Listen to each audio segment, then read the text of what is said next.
नमस्कार दोस्तों, स्वागत है आप सभी का जीके की इस प्रैक्टिस क्लास में, जिसमें दोस्तों हम जीके के टॉप 25 प्रश्न करने वाले हैं।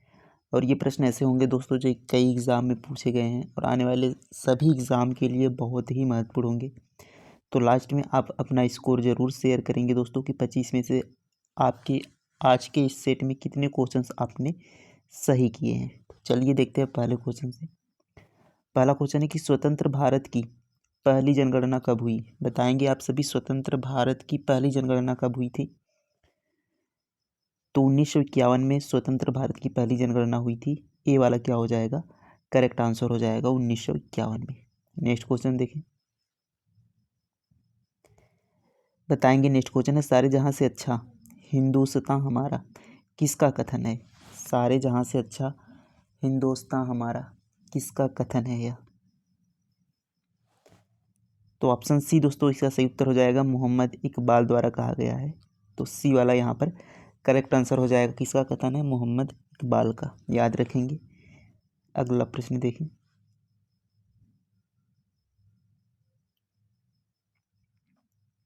रविन्द्रनाथ टैगोर को किस क्षेत्र में नोबेल पुरस्कार मिला? बताएंगे रविंद्रनाथ टैगोर जी को किस क्षेत्र में नोबेल पुरस्कार दिया गया था? तो यह साहित्य के क्षेत्र में दिया गया था दोस्तों। डी वाला करेक्ट आंसर हो जाएगा। कब मिला था? 1913 में इन्हें दिया गया था, साहित्य के क्षेत्र में। गीतांजलि, इनकी पुस्तक गीतांजलि के लिए इन्हें मिला था, याद रखेंगे। जड़त्व के नियम की खोज की बताएंगे जड़त्व के नियम की खोज किसने की? तो जड़त्व के नियम की खोज गैलीलियो ने की थी, यानी बी वाला करेक्ट आंसर हो जाएगा, गैलीलियो। अगला प्रश्न, हिपैरिन नामक प्रोटीन का उत्पादन होता है। बताएं कहाँ से हिपैरिन नामक प्रोटीन का उत्पादन होता है, किसके द्वारा होता है बताएंगे? तो यह होता है दोस्तों यकृत द्वारा। ए वाला करेक्ट आंसर हो जाएगा, यकृत द्वारा हिपैरिन नामक प्रोटीन का उत्पादन होता है। अगला प्रश्न देखें। चलिए बताएंगे अगला प्रश्न, नेपाल के संसद, यहाँ पर संसद है, नेपाल की संसद का क्या नाम है? नेपाल का जो संसद है उसका नाम क्या है बताएंगे? तो याद रखेंगे नेपाल की संसद का नाम है राष्ट्रीय पंचायत। सी वाला करेक्ट आंसर हो जाएगा, राष्ट्रीय पंचायत।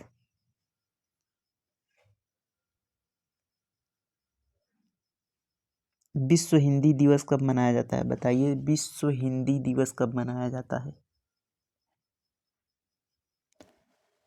तो हर साल 10 जनवरी को दोस्तों मनाया जाता है विश्व हिंदी दिवस, 10 जनवरी को। सी वाला करेक्ट आंसर होगा 10 जनवरी। 9 जनवरी को प्रवासी भारतीय दिवस मनाया जाता है, इसको याद रखेंगे। 5 जून को पर्यावरण दिवस मनाया जाता है। रेगुलेटिंग एक्ट पारित किया गया, रेगुलेटिंग एक्ट कब पारित किया गया था? तो 1973 में रेगुलेटिंग एक्ट पारित किया गया था। बी वाला क्या हो जाएगा? करेक्ट आंसर हो जाएगा यहाँ पर 1773 में। नेक्स्ट क्वेश्चन देखें। लोकसभा का सामान्यतः कार्यकाल कितने वर्ष का होता है? बताएंगे लोकसभा का कार्यकाल कितने वर्ष का होता है? तो 5 वर्ष का कार्यकाल होता है लोकसभा का। सी वाला क्या हो जाएगा? करेक्ट आंसर हो जाएगा। लोकसभा का सदस्य बनने के लिए न्यूनतम आयु कितनी होनी चाहिए? 25 वर्ष, याद रखेंगे। उत्तर प्रदेश के बाद सबसे अधिक संसदीय क्षेत्र किस राज्य में है? बताएंगे सबसे अधिक संसदीय क्षेत्र किस राज्य में है? तो सबसे अधिक कहाँ पर था? उत्तर प्रदेश में, लेकिन हमसे पूछा उत्तर प्रदेश के बाद। तो उत्तर प्रदेश के बाद महाराष्ट्र दूसरे स्थान पर है दोस्तों संसदीय क्षेत्र में, यानी सबसे ज़्यादा जो यहाँ पर लोकसभा की सीटें हैं कहाँ पर? महाराष्ट्र में, उत्तर प्रदेश के बाद। यानी डी वाला क्या हो जाएगा? करेक्ट आंसर हो जाएगा। राज्यपाल का मुख्य सलाहकार कौन होता है? बताएंगे राज्यपाल का मुख्य सलाहकार कौन होता है? तो राज्य का मुख्यमंत्री राज्यपाल का मुख्य सलाहकार होता है, उस राज्य का मुख्यमंत्री। बी वाला क्या हो जाएगा? करेक्ट आंसर हो जाएगा मुख्यमंत्री। चलिए अगला प्रश्न बताएंगे। सिंधु सभ्यता का प्रमुख बंदरगाह कौन था? सिंधु सभ्यता का प्रमुख बंदरगाह कौन था? तो लोथल सिंधु सभ्यता का प्रमुख बंदरगाह था। कहाँ पर है? गुजरात में, याद रखेंगे। लोथल प्रमुख बंदरगाह था सिंधु सभ्यता, कहाँ पर? गुजरात में है। ए वाला क्या हो जाएगा करेक्ट आंसर? लोथल। ब्रह्म समाज किस सिद्धांत पर आधारित था? बताएंगे ब्रह्म समाज किस सिद्धांत पर आधारित था? तो ब्रह्म समाज दोस्तों क्या था? यह एकेश्वरवाद था। ए वाला करेक्ट आंसर हो जाएगा, एकेश्वरवाद था ब्रह्म समाज। किसने स्थापना की थी ब्रह्म समाज की? तो राजा राम मोहन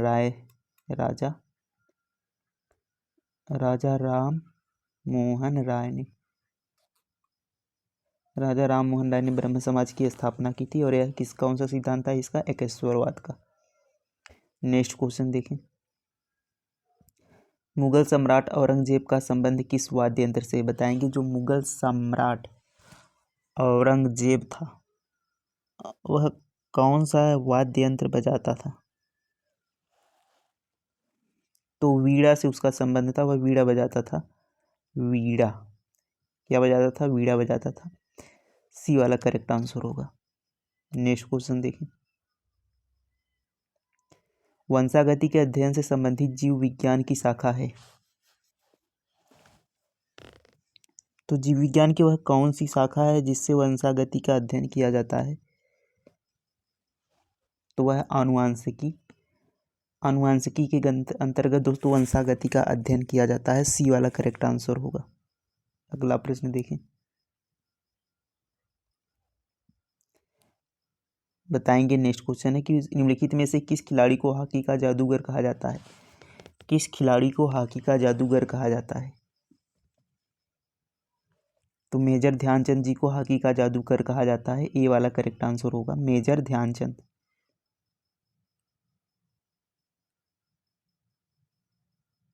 भारत ने ओलंपिक खेलों में सर्वप्रथम किस वर्ष भाग लिया था? भारत ने ओलंपिक खेलों में सर्वप्रथम किस वर्ष भाग लिया था? तो 1920 में भारत ने पहली बार ओलंपिक खेलों में भाग लिया था। ए वाला करेक्ट आंसर होगा 1920 में। एसेज शब्द किस खेल से संबंधित है? एसेज शब्द किस खेल से संबंधित है? तो एसेज शब्द किससे संबंधित दोस्तों? क्रिकेट से संबंधित है। इंग्लैंड और ऑस्ट्रेलिया के बीच टेस्ट मैच होता है, उसको एसेज यहाँ पर नाम दिया गया है। इंग्लैंड और ऑस्ट्रेलिया के मैच के बीच जो टेस्ट मैच होता है यह किससे संबंधित है? क्रिकेट से। सितारा देवी का संबंध है। बताएंगे सितारा देवी का संबंध किससे है? कथक नृत्य से इनका संबंध है सितारा देवी का। बी वाला करेक्ट आंसर होगा, कथक। कथक कहाँ का नृत्य है? उत्तर भारत का, याद रखेंगे। कानून के समान संरक्षण वाक्य कहाँ से लिया गया है? तो कानून के समान संरक्षण यह आपका अमेरिका के संविधान से प्रेरित है, यानी डी वाला करेक्ट आंसर होगा, अमेरिका के संविधान से लिया गया है। भारतीय संविधान में संघवाद किस देश से लिया गया है? संघवाद किस देश से लिया गया है? यह आपका कनाडा से लिया गया है संघवाद। रूस से मौलिक कर्तव्य लिया गया है। आयरलैंड से नीति निर्देशक तत्व, याद रखेंगे इनको भी। सातवाहन वंश की स्थापना किसने की? तो यह किया था सिमुक ने। डी वाला क्या हो जाएगा? करेक्ट आंसर हो जाएगा, सिमुक ने सातवाहन वंश की स्थापना की थी। पृथ्वी की उपसौर स्थिति किस महीने में होती है? बताएंगे। पृथ्वी की उपसौर स्थिति, तो उपसौर जनवरी में होता है।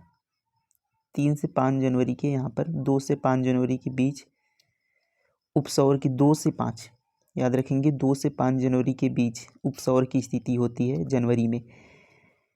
तो ए वाला करेक्ट आंसर होगा उपसौर। अब याद रखेंगे अपसौर के लिए, तो 4 जुलाई को होता है अपसौर। 4 जुलाई को क्या होता है? अपसौर होता है, इसको भी याद रखेंगे। मुंबई से कहाँ जाने के लिए स्वेज नहर जल मार्ग से होकर नहीं गुजरना पड़ेगा? तो मुंबई से कहाँ जाने के लिए स्वेज नहर जो जल मार्ग है उससे नहीं गुजरना पड़ेगा। तो मुंबई से स्वेज जाने के लिए स्वेज नहर जल मार्ग से नहीं गुजरना पड़ेगा। याद रखेंगे, बी सी वाला करेक्ट आंसर हो। सस्ती मुद्रा का अर्थ क्या है बताएंगे? इकोनॉमिक्स का क्वेश्चन है कि सस्ती मुद्रा का अर्थ क्या है। तो सस्ती मुद्रा का अर्थ है दोस्तों ब्याज की कम दर, यानी ब्याज का जो दर है वह कम हो, यह सस्ती मुद्रा का अर्थ है, याद रखेंगे। तो कंप्लीट होते हैं दोस्तों 25 क्वेश्चंस। कितने क्वेश्चंस आपने इस टेस्ट में आज सही किए कमेंट में ज़रूर बताएं। तो हर रोज़ शाम दोस्तों हमारा ये प्रैक्टिस सेट होता है। आप किसी भी एग्ज़ाम की तैयारी कर रहे हो इसे दे सकते हैं, और आप कितना स्कोर करते हैं लास्ट में आप कमेंट करके ज़रूर बताएंगे। तो मिलते हैं अगले टेस्ट में।